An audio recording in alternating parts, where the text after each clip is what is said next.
I've always been drawn to quiet places, spaces where the world breathes slower, where no one expects you to be more than what you are. That's why I stayed here, in this little town by the lake. Most people call it sleepy, even dull. But to me, it's a kind of sanctuary. The lake is a mirror of the sky, changing with every hour. The streets are lined with old trees that know your name even if no one else does. And in this quiet, I find clarity. I came here almost 2 years ago.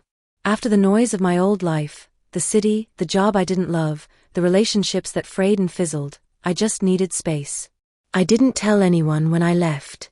I packed up my books, my notebooks, a few warm sweaters, and arrived here with no plan, only a need. I rented a tiny apartment above a bookstore. The owner, Marta, was kind and never asked questions. I spent my days reading, writing bits of poetry, walking along the lake, and trying to figure out if this, the stillness, could be enough. And then one evening, in late September, he appeared. I remember it vividly. The sky was burnt orange, the kind of sunset that makes you stop breathing for a second.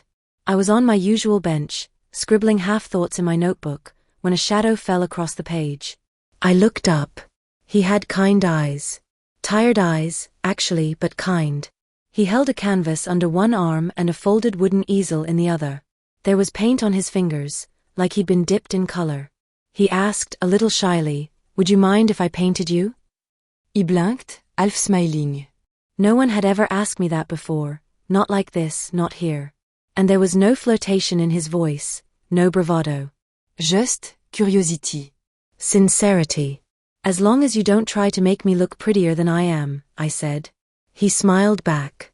"No promise. I paint what ici." He introduced himself, Igor. A painter from Moscow. He had come here, like me, to escape the chaos. To find something real again. So he set up his easel a few meters away and began to sketch while I kept writing. I didn't pose, not really. I just kept being. It was strangely comforting, being observed like that. Not as a subject, but as a presence. That was the first of many evenings. We never made plans. We just kept arriving, he with his paints, I with my words. Sometimes we talked. Sometimes we didn't. But the silence between us was never awkward. It was shared. That kind of silence, the good kind, is rare. I learned more about him slowly. He used to work in a gallery, surrounded by the kind of people who smiled too wide and talked too fast. He said he got tired of pretending. He wanted to paint things that mattered. Not just what sold. I told him I used to write for magazines, clever little articles full of sentences that didn't mean much. Eventually, I stopped writing altogether. Here, I was trying to find my voice again. Or maybe build a new one. One day, I brought him tea in a thermos. Another day, he left a small watercolor sketch, of my hands holding my notebook, on the bench for me to find. It was beautiful, and a little heartbreaking. It saw me more clearly than I saw myself. And then there was that evening. The wind had changed. The lake was steel gray, and the light was fading early. I was about to leave, hugging my coat tighter, when he said softly, "You're in every painting now. Even when you're not there." I turned to him, my breath catching. He went on, "I didn't mean for that to happen. But I think you've become part of how I see the world." I didn't know what to say. My heart was a drum in my chest. And in that moment, I realized, I'd been writing about him too. Every line I'd written recently, every quiet observation, had something of him in it. "I think you've become part of my writing too," I whispered. "You make the silence feel full. Like it means something." He took a hesitant step closer. "May I?" I nodded, and he reached out and took my hand. His fingers were warm despite the chill, and I didn't let go. I didn't want to. From then on, things shifted. We didn't talk about what we were. We just continued.